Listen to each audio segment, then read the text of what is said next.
Sunshine Monet L. I am your friendly neighborhood energy awareness coach. I'm agape in human form, a homeschooling mama, entrepreneur, musician, and a bunch of other stuff.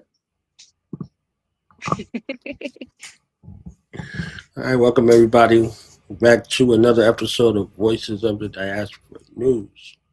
I'm your host, Knowledge on the Line. We're here with a special guest by special request. One of the most amazing people I've ever met in life. You understand what I'm saying? Uh, she's brilliant. She's a creator. She's scientific. A masterful coach, innovator, inspirer, facilitator, homeschooling mama, so many things out of this world. So it becomes an honor and privilege at this time to introduce yourself and present to others. Our Virgo Sunshine up in here, Mrs. Sunshine Monet L. Welcome. Hey, thank you for having me. Always great intros. That's what we do here. So, did homeschooling find you, or did you find it? What was the journey like for you in life, and what was sort of the tipping point for going in the homeschool direction? Well, honestly, it's an inner childhood thing. Like my favorite form of imaginary play was playing school. I love to be the teacher.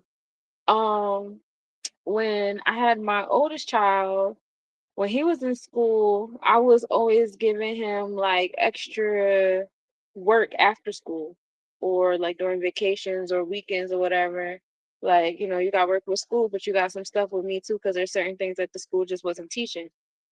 I always had this desire to homeschool my kids. When COVID happened, when they were in a rush to bring the kids back into school, I kind of got hesitant about that. I didn't feel comfortable with my children going back to school, and I just felt like, oh, this is finally like my green light. I can finally like, oh, homeschool my kid. Like, just do it now. You know what I'm saying? Like, don't keep making reasons to put it off. So around that time is when I started, I pulled my kids out of school and I started homeschooling my children. So, what was the initial transition like for you and for them? So, they're in school one way and they're getting additional work, but then you're setting this up full time homeschool, home environment, transforming a safe place into a classroom. What was that like?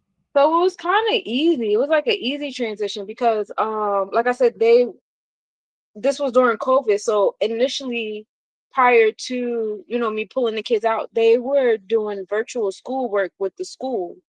So they were already being educated at home on a computer and things like that. And even when they were trying to bring the kids back in school, I even reached out to the school and was like, is it possible to just do a hybrid schedule for my children so they're not in school all day? Because when they started doing the virtual, classes, I started to realize how much my children were slipping through the cracks. Like I already noticed it, which was why I was giving them extra work after school, especially my oldest, because he's the quiet kid, he's the good kid.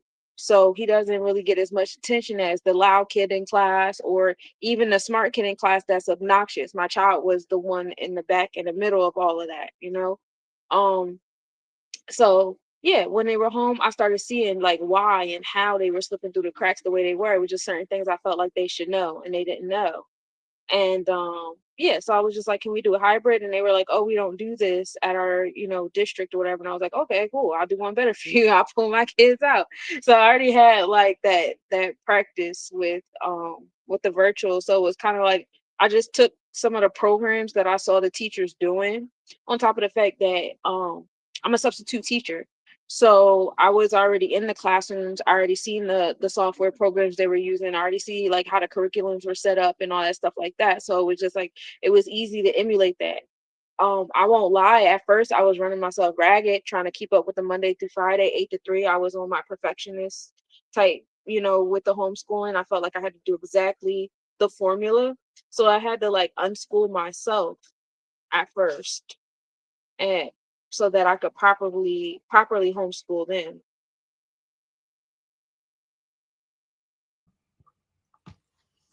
Now, I want to develop that really quickly. You used the word and called it unschool. So, what's that process like, and how do you think parents who are looking to homeschool can start that transition of unschool to be able to create that environment? Yeah. So like the whole unschooling in my mind, in my reality, like the whole unschooling thing was in my mind it was just like it had to be Monday through Friday. It had to be an 8 to 4 or 7 to 3 type situation. It had to be nonstop education. We doing this and this and this and this and this and this and this. Like I felt like I had to keep up with the public school schedule. And so when I came into this space of unlearning, I started to realize like, yo, my child be in school like 40 hours a week, and that's more so to train him for career schedule and sitting for 45 minutes and then another 45 minutes, then another 45 minutes. Like that was more training than it was education. It was training more than it was edification.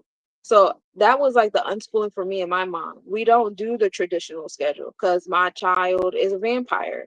So sometimes we'll take classes in the evening. Sometimes, like I said, I substitute teach. So I'll go to work and I'll come home and then do homeschooling. By then he'll be awake, alert. And it's not always us just sitting here reading books and doing videos. Sometimes a homeschooling day is him learning how to do like regular stuff around the house. You know what I'm saying? You're gonna do laundry today, you're gonna clean this today, or I'm gonna show you how I do certain kind of paperwork. Um we did last year, we purchased your books on entrepreneurship and things like that. So sometimes now my son is an entrepreneur. So now some homeschooling days is him just handling his business. You know what I'm saying? Like him balancing the money or showing him how to, open an account for this or trying to figure out how to use the iPad for that and different things like that. So it became less about that schedule and that routine and being trained and more about, okay, what does my child need to know? What's going to cultivate my child? What's going to gravitate my child's interest and get him excited about what's being learned? Sometimes it's as simple as like today we just gonna play a board game where there's like money involved or just critical thinking skills involved and stuff like that.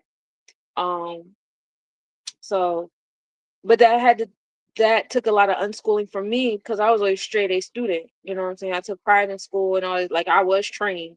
I was trained and proud to be trained. As much as I know that they don't teach you everything and this, that, and the third, I still had that training in my mind of this is how it's supposed to be. Boom, boom, boom. So that was the unschooling part for me. But he was already with it. He was been telling me like I went from school to here. I don't know. So, what are some of the changes that you noticed? You spoke about some things, whether they're immediate, whether they're tangible, whether they're intangible, in regards to the process of implementing the life skills aspect in your homeschool curriculum. Like what was what were the changes in how I had to teach things? Is that what you asking? Or the changes in yourself, the changes, in your children. Once you started implementing this strategy, you found the perfect balance. Oh man, I still ain't found a perfect balance. Like I don't want to give off that perfectionism ideal to parents, especially parents that are curious about homeschooling. It's not easy. And some days you are going to drop the ball or feel like you're dropping the ball. Some days you're going to be too tired to do, certain work. So you might do a video that day instead. You know what I'm saying? Like we started one day I was tired, so we watched Our Friend Martin. That was a video that I watched when I was in school, and I feel like he learned more and was more curious and inquisitive about that watching that video, than anything. Right now we in Memphis, so we walked past the hotel where Martin Luther King Jr. was actually shot at, and my son, retained that information from the movie, things like that. And it's just like sometimes like I be needing those affirmations to remind me like, you know, you doing a good job. You know what I'm saying? Because sometimes I will get hard on myself in my head about like that schedule. And I say that because like a lot of parents are hesitant about homeschooling because they can't schedule. They can't do the Monday through Friday 8 to 4, so they feel like I can't do it at all. And that's not the case at all. I will say initially it was hard on my relationship with my children because I came off as I wasn't in the military, but I was in JRTC, and I do have like a kind of like very strict upbringing kind of. So and my children are a lot more carefree than I am. They're way more lax than I am. So it was at first it was friction because I'm not laxed. I wasn't as lax. So I was kind of it was kind of like I wanted school to be fun. Fun school's always been fun for me. School was my playtime, school is my fun time, school is my work time. I just love learning. I stay up 3, 4 o'clock in the morning trying to learn something. You know what I'm saying? And my kids aren't like that. So yeah, at first it was like a tug of war. I got tired, I got frustrated.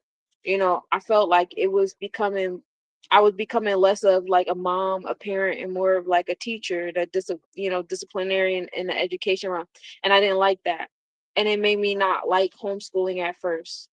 And that's me being transparent about the journey. Um, I didn't like it after a while because I just felt like it was putting a strain on our relationship. Um, like I would come to them sometimes on like a personal, like, teacher hat off, and they still gave me like that teacher energy. You know what I'm saying? So it's just like, what can I do? It got to the point because putting them back in school, I didn't make that an option for me. I didn't want that to be an option. Um, so I was like in my head, like, so what do I do? Well, I had to heal some stuff about me. I had to change, like I said, I had to go through the unschooling process. And I started asking them questions more, like, what are you interested in? What do you want to do? Of course, my youngest, he don't want to do anything. My oldest will tell me what he think I want to hear. And so that initially that was like pulling teeth. But after a while, once they started to like see, like, listen, I want to cultivate some things you want to do. I'll say like shout out to the Bennett family on Instagram. They have this program called Global Roots Academy. I signed my youngest up for that. It's a really dope virtual school. That family they live on the road, and they created a really dope virtual school in the midst of doing that. And it created a really cool environment for my child to get excited about learning languages and about animals and different things like that. And then I started, now the older he is, the easier it is to get him into, school mode. Let's get this done. Let's get that done. It's not taking 5, 6, 7, 8 hours anymore because he's having breakdowns. Now it might take like 2 or 3 hours and we're done. And because majority of our education with him now is focused on his art and his entrepreneurship. And once again, I'll say thank you for those books, because that was like a big pivotal moment in the education, to see how excited and how inquisitive he was about the people that were written in the book. Um, we were going through rabbit holes because, you would read, stuff about the person in a story, like you had the different entrepreneurs and the different inventors and the different historic people, and he would have questions. So now we're going down this rabbit hole. We're researching these people more. We're researching the companies that they own and all that stuff like that. And I could see the gears turning in his head, you know and that was just like a big pivotal moment of like, we can, granted, there are going to be some things that you don't like to do that we just got to get done because that's information that, it's just common sense information you should have, amongst the collective. But in the same breath, like, if this is what you're really passionate about, this is what you focus on, and this is what's going to get you excited about learning and growing, then that's your niche. And let's do that, you know? And so, yeah, the majority of his education has been surrounded around entrepreneurship and him being able to count his monies because he's a tourist. That's what I'm talking about. So now you do a lot of things creatively and analytically. You got both of the hemispheres of the brain working. So how do you implement those things into the curriculum, and how are those things received? Because we have core subjects, whatever the case may be, life skills. But what about some of these other aspects? Astrology, astronomy. Your spiritual gifts. All of these other aspects. Your uh, motivational music, your artistry, all of those other, implementations. You know, how do you find a way to weave that into the curriculum or into, what y'all do? So I got two boys, and they're kind of like I won't say they're the polar opposites of one another, but they're not the same person.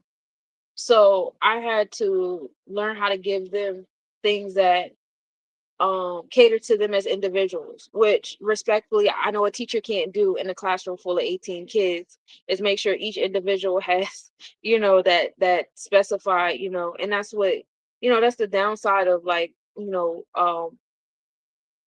being in a classroom, being in that classroom setting. But I'm grateful I was able to do that for my kids. So my my kids are not as into astrology. They're not as I am. And I respect that. So that's not something like my expertise and what I love to do, what my niche is, I don't really push that on my kids because that's not where their niche is. They have interest in astrology as far as make it apply to me. Can you pull some cards for me real quick? But they not and that's every now and then. So whenever they ask, I get excited, like, oh shit, yeah, I got you. Um but that's not something that they're like very interested in. With my oldest, he's more in the psychological realm. He likes psychology. He like analyzing people. He's more quiet. He's more like, he's more introspective. Um, so for him, we were taking psychology. He's interested in learning languages. So we started learning Latin. We learned a little bit of Japanese. He's always been into engineering and tinkering with things ever since he was little. So once we were done, and I don't know if every state is like this, so guys, if you guys are homeschooling, make sure you know your state laws. But in the state of New Jersey, I make the high school diploma. That's my job. So, now he has a high school diploma through me. And of course, I just put it through my nonprofit. So it has my nonprofit and my LLC on there or whatever.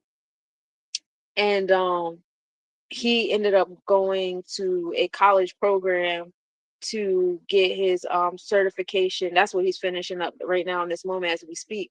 His labs and his testing so he can get his certification in I forget the name of the program, some type of tech engineering program. And so that was what worked for him. And then he was also interested in herbal studies. So he's my herbalist. He's the one that likes to make the teas and the capsules and stuff. And when people come to him, he's very nurturing. He'll start thinking of herbs and stuff like that. So he's the herbalist. But he's also an artist as well. Now, my youngest, he's very passionate about his artistry, super passionate about the artistry, and he like money. And so with him, it was always like shooting out business ideas. He want a candy store. He want to start a video game. He want a cartoon. He want to sell stickers. He want to like that's his space. So I, geared his education towards those things, the entrepreneurship, the money, being able to count and doing the mathematics that's necessary for inventory keep and all that stuff like that. He don't always see the pieces until it's time in the moment to do those things. Then he's like, oh, this is why you was teaching. Yeah, see? So, because he's more combative. That's the combative one. Um, so that's that. It's just like really like catering to him. I don't really do the astrology or anything like that with him like that. When I was working in the herbal shop, he liked to be more hands-on than he liked learning about what herb was what. So it's just like I just want to know how to make it. I just want to do the actions of it, but I'm not really retaining what leaf this is or what that do or what this do. So instead of like getting it, like I know some parents will be like compare and contrast, be like your brother, do this. I didn't want to do any of that. I wanted to give them their like, this is what you like to do. This is what, all right, this is what we gonna do. This is what you like to do. This is what you like to do. So I try to make sure I give them both the same amount of attention because like I said, my oldest child is more introverted and he'll be quiet in the corner and kind of, where my youngest, he's loud about, hey, look at me, I got this going on. Do this. Like, so, I think that's like, just me going back and forth, making sure everybody feels like equally loved and stuff, regardless of like what their things are, what their niches are. Beautiful. So you mentioned your nonprofit. Tell us about your nonprofit. What's your mission statement? What's the focus? And who are the people that you serve? Yeah. My nonprofit is Cosmic Nobody's Ministries. This is like a branch off of Less Nobody's Business. And there's certain services that I provide that I wanted to be more in a nonprofit realm. I wanted to keep Less Nobody's Business with the jewelry, and some of my events. But with Cosmic Nobody's Ministry, I do like energy awareness coaching. I travel and do workshops helping people with their energy awareness. I'm an ordained minister, so I provide like spiritual counseling and groups and one-on-one sessions. On an astrological level, is like aligning your astrological chart into your chakras or your netarus or your sephiros. It depends on what jargon you like to do. Also align your numerology into that. But I like to conduct it in a motivational therapy type setting. So that's what I do with that, between like the workshops, the courses, and the counseling sessions. That's all the nonprofit. I put the Cosmic Nobody's Convention under the nonprofit too, because I don't profit from it.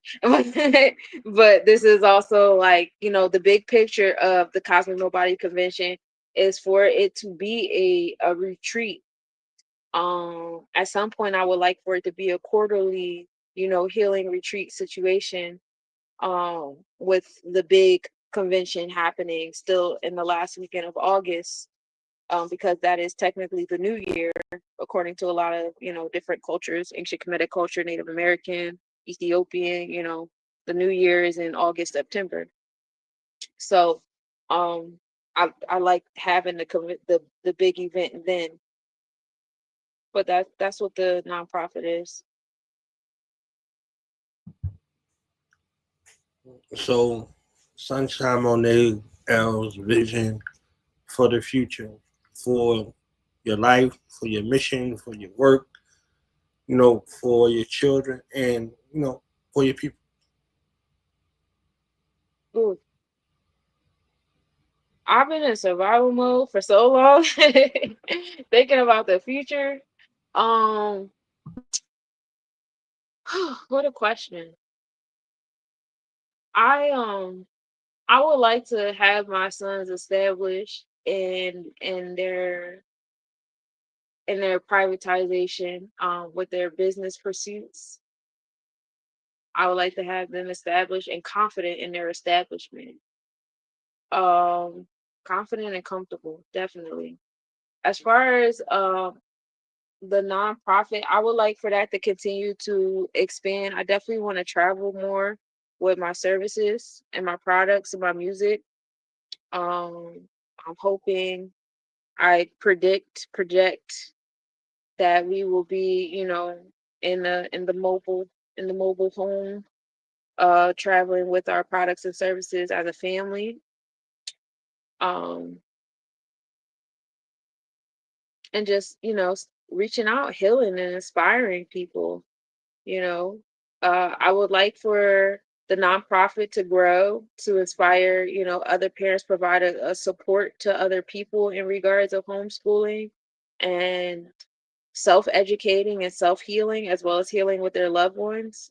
Definitely, with the energy awareness, classes, on top of seeing, you know, the journey. And I try to be as transparent about the homeschooling journey as possible, because I know a lot of people just sprinkle positivity and all these things on it, but they, not being transparent about the difficulties and, the role streams. I got a business, I got a nonprofit, I got kids that had my children had business. Miles got two businesses, and every time I turn around, he trying to add a third, fourth, fifth, 11th one onto it. My youngest, helping him out with his confidence and his courageousness to step in his 2 feet because he's an introvert, and then still trying to get my own personal healing journey from different things I'm going through. And this is not it's not a perfect story. It's not always going to be balanced. Some days more intention is going to be on one thing than the other, you know. Some days it's going to be imbalanced, and some days you're going to have that big ass W, and you're going to be in bed by 8 o'clock. You know what I'm saying?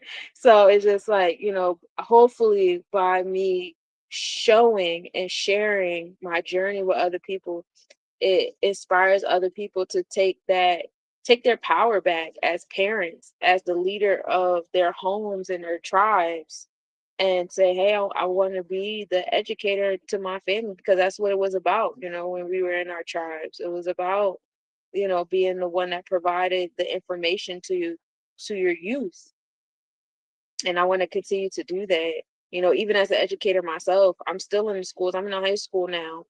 And, yesterday, um, talking to the kids, they see my tattoos, they see how I carry myself, and they asking questions, and I'm telling them as much without saying too much, because I'm in a public school setting, so I don't want it to be like, I'm near the Bible Belt, so I can only say it was so much without a parent or a teacher knocking on the door like, "Excuse me," you know what I'm saying? So, just sitting there talking to these kids about herbs, and the little bit I felt like I could say without it being a thing, and just seeing their eyes get big, and they have so many questions, and things, and just seeing that is just like so important. I'm like, yo, like, maybe this can grow into like an after school thing, or I start having some programs, because even being over here on this Bible Belt, it's a lot of kids that think outside of that aren't being seen, aren't being heard, because who do they talk to out here if everybody is like super Bible thumpery?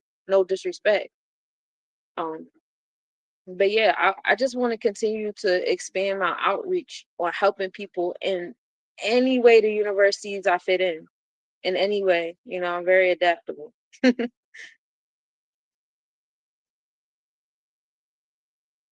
Final word to the family, the voices of the diaspora family, the less nobodies, everybody that's out here. Where can they find you? How can they get a hold of you? If somebody sees this and they want to leverage your services, they want to book a session, consultation, reading, discovery call, whatever it may be. Speak to them and speak to the inner children that's out here. People who are on the fence about ideas and things they've been at them, but they don't know where to start or whatever the case may be. I know you got something over there. You always got something. Mhm. Yeah. One of my favorite Virgos, her name is Tracy. I forget what her stage name is at the moment. Come to me at a random moment, but she has been on Do the Knowledge a few times. And she came up when she used to come to me, she used to use this hashtag called new beings. And it's like Nubians, but we're new beings. And the concept was, yeah, let's do the Sankofa vibe of looking back to move forward, but we're not looking back to repeat history. We're not looking back to fully emulate the energy that once was. We're here to be the new beings. We're here to do things anew. We're the Anus. We're here to do things anew, and I take pride in that. And that's my message for real. It's just like, be the new beings. You know, we're here to do things totally different than how they once were, with the knowledge of what once was. And that includes the things that we've been indoctrinated by in this society. School was oppressed upon us for us to forget our original train of thought, for us to forget how free we once was. We've gotten so caught up in being educated from daycare all the way up. Some people go back to school in their 60s. We need that piece of paper that says, hey, this person spent enough money, spent enough time to say they educated in this. And I get paid to write people papers. So I know for a fact now everybody that spent that time got that education. But in all respect, like, we here to be the new beings. Don't get caught up in the indoctrination, and do some self healing and know what's been indoctrinated and oppressed upon you versus what is authentically you, and be authentically you. Procrastination prevents progress, be- and perfectionism produces the procrastination. So keep that in mind when you're trying to be perfect, when you want the perfect moment or the perfect resources or the perfect mindset or the perfect amount of money or the perfect environment. You're procrastinating in the process of that, and the you're preventing your progress, and that's not what you want to do. Fuck up. You got room to do that. And so y'all can find me Sunshine Monet L. That's where you can find my music. That's how you can find me on Facebook and Instagram. I think that's my name on TikTok too. You can find me at Less Nobodies on YouTube. I do a daily mathematics on all those platforms. I got my affirmation music up there, and I'm here to talk. If you guys need my services, you want to learn more about my services, I do a free consultation. You can reach out to me. If you just need somebody to talk to, I also do, like, I'm also on a psychic chat line where you need a space to talk. I'm here. I have my education background in psychology and counseling. Um, yeah, I think it'd be so much that I'd be forgetting. But yeah, that's it in a nutshell. Thank you so much, Knowledge, for having me. It's always an honor.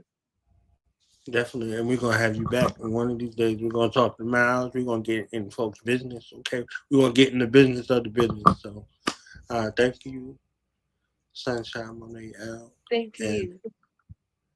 we will see you next time on Voices of the Diaspora.